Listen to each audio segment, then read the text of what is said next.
नालेंदर सुपेकर यांनी कैद्याकडून 550 कोटींची मागणी केल्याची माहिती आहे, असा आरोप अंजली दमानिया यांनी केला आहे। 550 कोटी दे आणि जेलमधून बाहेर ये, नाहीतर जेलमध्येच राहशील, असं सुपेकर यांनी सांगितल्याचं दमानिया यांनी आरोप केलाय।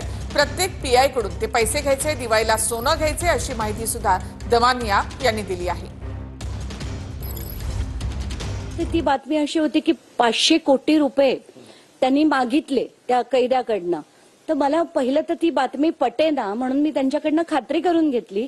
तर त्यांचं असं म्हणणं होतं की जेव्हा सुपेकर त्या कैद्याला भेटायला आले, ते म्हणाले तुझ्याकडे 1,500 कोटीची तुझी संपत्ती आहे, हे मला माहिती आहे।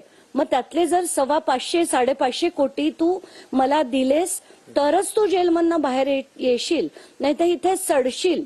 3.5 तास हे त्या जेलमध्ये बसून होते। जळगावची मिठाई लई भारी अशा यांनी त्यांनी तो एक पूर्ण मालिकाच त्यांच्या विरुद्ध केली होती। आणि या सगळ्या गोष्टी अतिशय सिरियस आहेत आणि गृह मंत्रालयाला मी याच्याबद्दल पण